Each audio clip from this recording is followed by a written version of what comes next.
The stranger at the diner. The bell above Rosie's diner chimed softly as the door swung open, letting in a gust of cool October air that rustled the newspapers on the counter.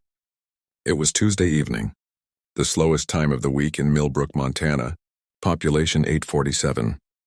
The handful of regulars barely glanced up from their coffee and pie as a woman stepped inside, her silhouette framed against the dying light of sunset. Maya Chen moved with a peculiar grace that caught the eye of waitress Betty Morrison, who'd been serving tables at Rosie's for 32 years, and thought she'd seen every type of traveler pass through their little town. This woman was different. She wore simple traveling clothes, jeans, and a dark jacket. Nothing unusual there. But the way she carried herself, the way her eyes swept the room as if cataloging every detail, every exit, every person, that was something else entirely. Maya chose a booth in the corner, one with clear sightlines to both the front door and the kitchen entrance. Betty approached with a menu and her practiced smile, but found herself hesitating when those dark eyes met hers. They held depths that seemed impossible, like looking into a well that went down forever. "Coffee, hon?" Betty asked, her voice coming out smaller than intended. "Please," Maya replied, and her voice had an odd quality to it, as if she was speaking through water, or perhaps as if English wasn't quite shaped right in her mouth. "And do you have anything with high protein content? Preferably without much processing." Betty blinked at the unusual request.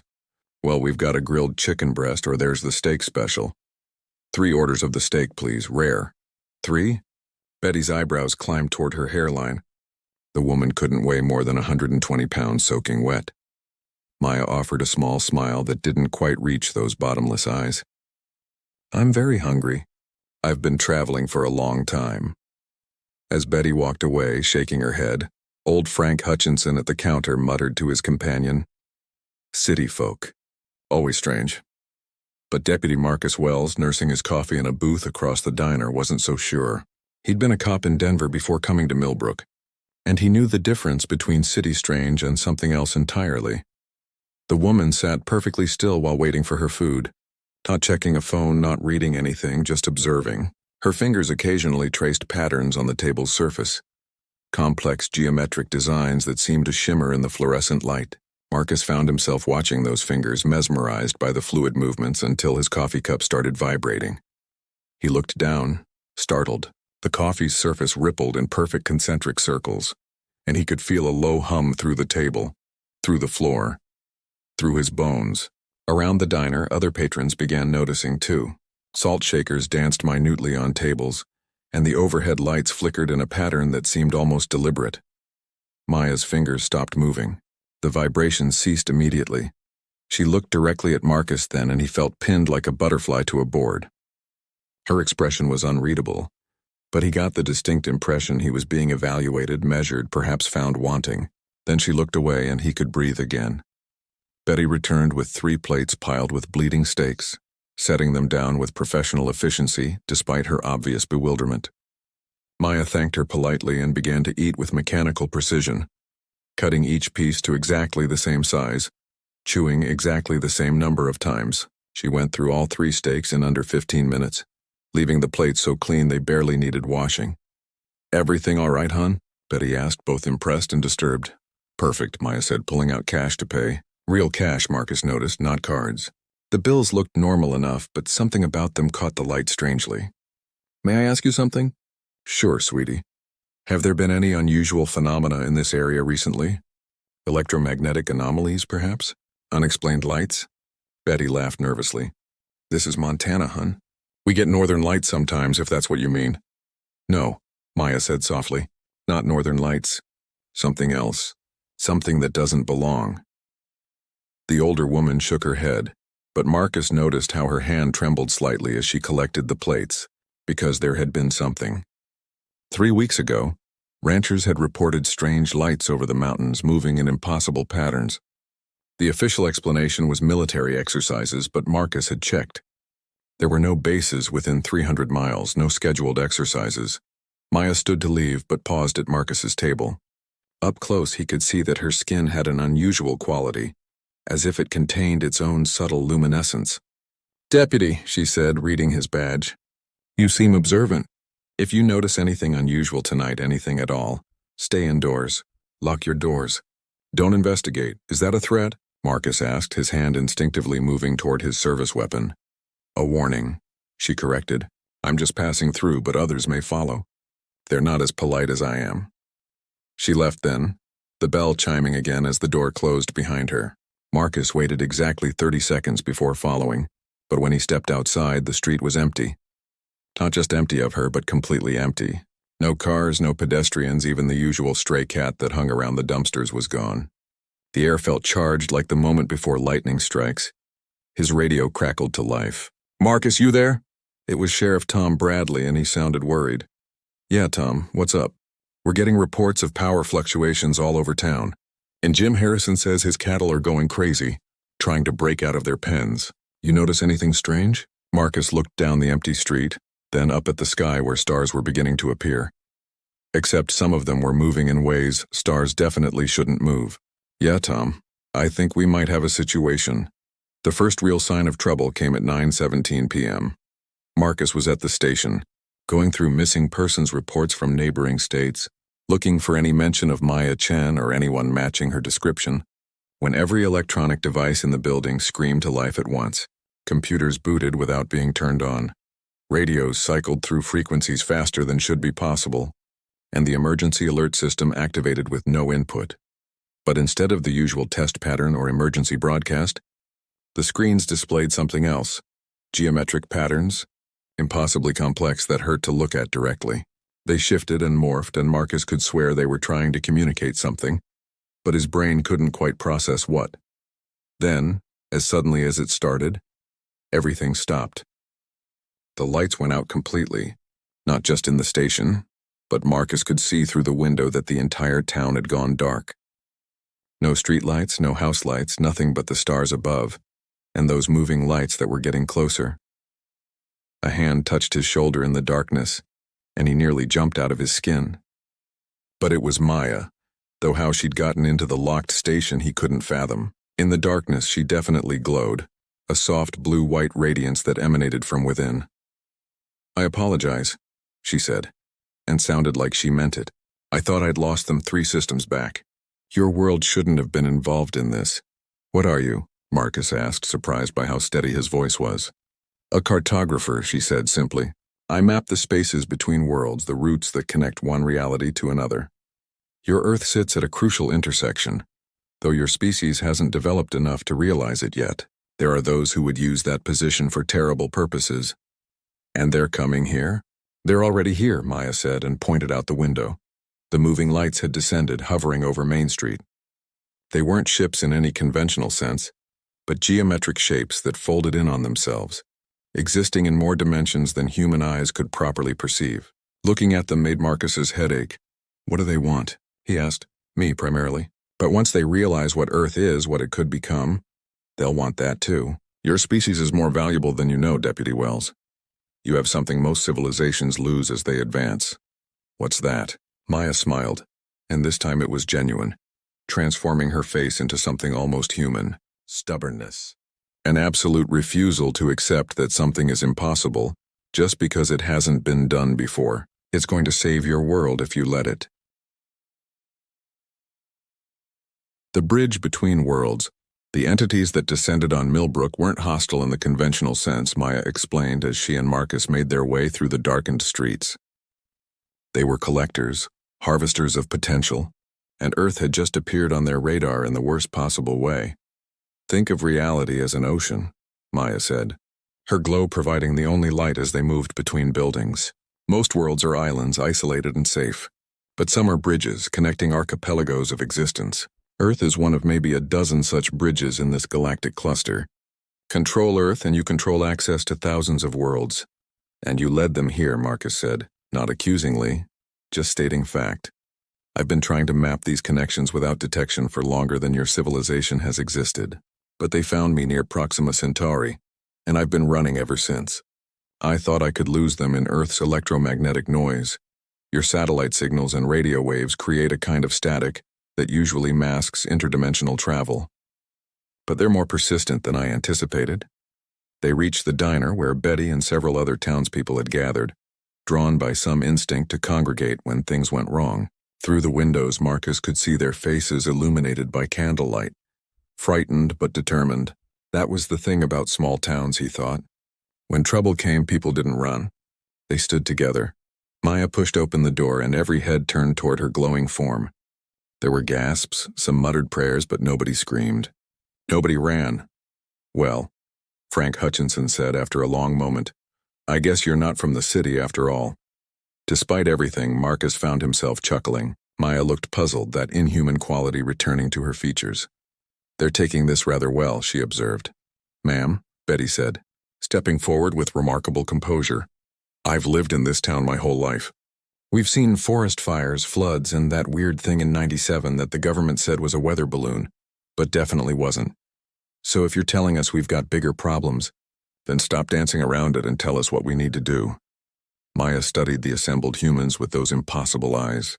"Your world is about to become a battlefield for entities that exist partially outside your dimensional framework. They'll try to anchor themselves to your reality, use Earth as a permanent base for expansion. Once they succeed, humanity as you know it ends, not through destruction, but transformation into something that serves their purposes." "So how do we stop them?" Sheriff Bradley asked, having arrived with several other deputies. "That's the problem. You can't. Your weapons, your technology, none of it can affect beings that exist partially in other dimensions. But you can affect them," Marcus pointed out. "You're like them, aren't you? Partially here, partially somewhere else." Maya nodded slowly. "Yes, but I'm only one, and they are many." "Then make us like you," Betty said simply. Everyone turned to stare at the waitress. She stood with her arms crossed, chin raised defiantly. "It's not that simple," Maya began, but Betty cut her off. "Nothing ever is. But you said humans are stubborn, that we don't accept impossible. So I'm not accepting it now. There has to be a way." Maya was quiet for a long moment, her globe pulsing rhythmically like a heartbeat. Outside, the geometric shapes continued their descent, getting closer to the ground, sending out tendrils of light that probed at buildings and streets. "There might be a way," Maya said finally, "but it's dangerous. Your neural structures aren't designed for multidimensional perception. The attempt could kill you, or worse, drive you irreversibly insane." "What's worse than our world being conquered?" Frank asked pragmatically. Maya looked at each of them in turn, seeming to take their measure. "Your species really is remarkable, very well. But I'll need specific materials and we'll have to work quickly." What followed was perhaps the strangest supply run in human history. Maya sent the townspeople scavenging for items that seemed random but were apparently crucial.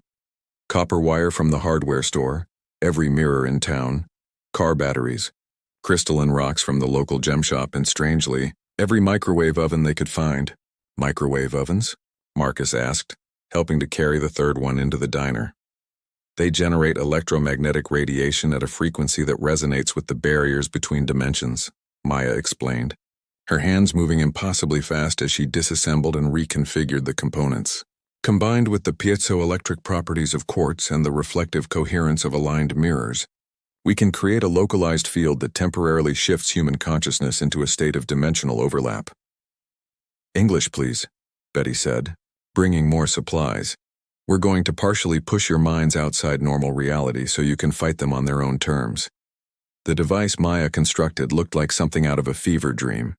All angles and reflections humming with energy that made everyone's teeth ache. Outside, the entities had noticed the activity. Their probing tendrils became more aggressive, testing the windows and doors of the diner. "They know what we're doing," Maya said, working faster. "Everyone who's willing, gather round. I need you to understand, once this begins, there's no stopping it. You'll see reality as it truly is, not the comfortable three-dimensional slice your brains usually process. Some minds can't handle that truth." Nobody moved away. If anything, they pressed closer. Marcus felt a surge of pride for these people, his people. They were ranchers and shopkeepers, mechanics and teachers, but faced with the impossible, they stood firm. "Do it," Sheriff Bradley said simply. Maya activated the device. Reality fractured. Marcus found himself experiencing existence from angles that shouldn't exist. He could see through walls, but also through time, watching past and future overlay present in a nauseating cascade. The diner existed in thousands of variations simultaneously, each decision point branching into new possibilities. And through it all, he could see the entities clearly for the first time. They weren't evil exactly. They were explorers, colonizers following imperatives programmed into their very existence eons ago. They spread across realities like a virus, not from malice but from purpose. But that didn't make them any less dangerous.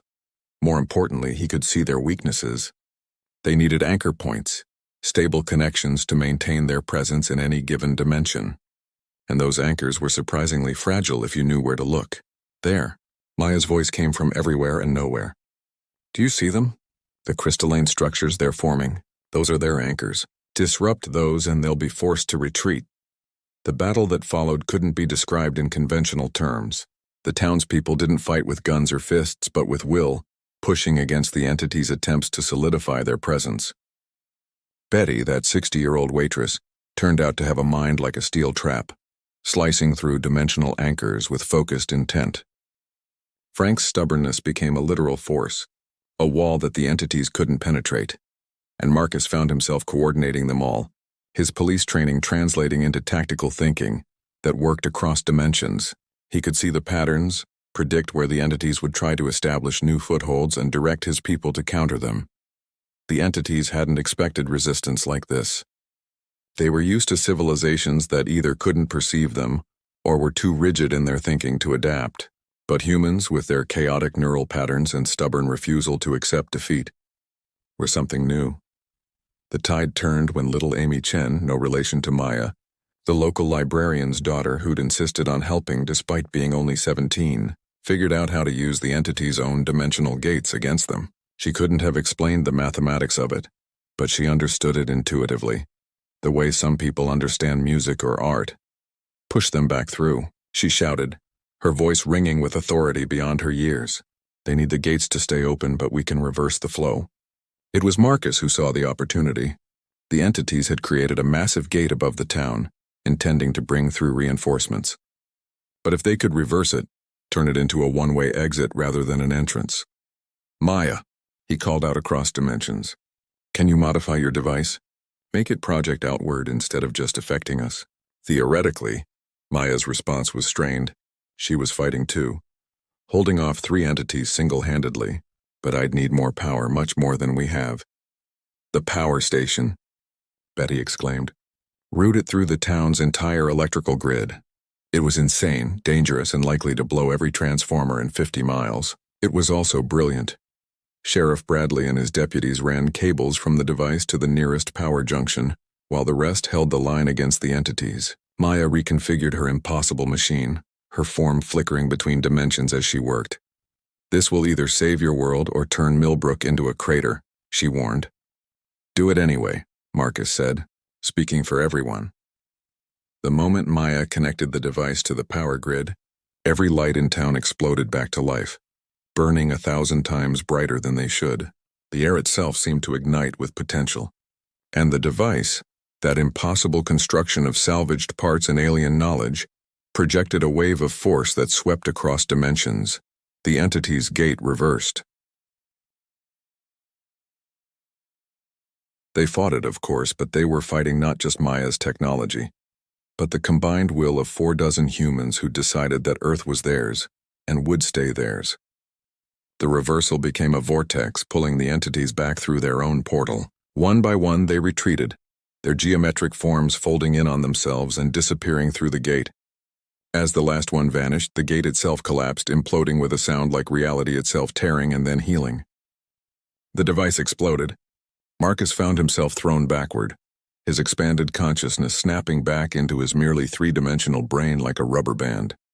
Around him, others were picking themselves up, dazed but alive. The diner's windows were blown out and half the town's electronics were fried, but they were alive. Maya stood in the center of the destruction, her glow fading. She looked tired, more human than she'd ever appeared before. It's done, she said simply. They won't be back. The defeat here will be transmitted across their network. Earth is now marked as a prohibited zone, too dangerous to attempt colonizing. Will others come? Marcus asked, helping Betty to her feet. Perhaps. But now you know you can fight them. And more importantly, they know it too. Maya smiled, that genuine expression that transformed her face. Your species just took its first step toward joining the larger community of worlds. It will take time, Generations perhaps, but this moment, this victory, it changes everything. She moved toward the door and Marcus realized she was leaving. "Wait," he called out. "Where will you go?" "To continue my work. There are other worlds that need mapping, other bridges that need protecting, but I'll remember Earth. I'll remember all of you." She paused at the doorway, looking back at the assembled humans. "You asked me what I was when this started. I told you I was a cartographer, but after tonight I think I'm something else too." "What's that?" Betty asked. "A friend." And then she was gone. Not through the door, but through space itself, leaving behind only a faint afterimage and the memory of light. The cleanup took weeks. The official story was an electromagnetic storm, a once-in-a-century event that knocked out power and caused mass hallucinations. Most of the world accepted it. But in Millbrook, Montana, population 847, they knew better. They'd stood against the impossible and won. They'd protected their world with nothing but stubbornness and salvaged microwave ovens. And in the process, they'd proven something important about humanity. Sometimes being too stubborn to know when you're beaten is exactly what saves you. Marcus stood outside the rebuilt diner 6 months later, watching the sunset. The town had returned to normal mostly. Betty still served coffee and pie. Frank still complained about city folk, but sometimes, late at night, people would see lights in the sky and nod to each other knowingly. They were ready now. Whatever came next, they were ready. And somewhere among the stars, Maya Chen continued her work, mapping the bridges between worlds, carrying with her the memory of a small town that had done the impossible. She'd said she was just passing through. She'd never said she wouldn't remember. In the end, that's what mattered. Not the victory itself, but the proof that humanity, in all its chaotic, stubborn glory, was capable of standing among the stars. The bridge between worlds remained, but now it had guardians. And they were magnificently, impossibly human.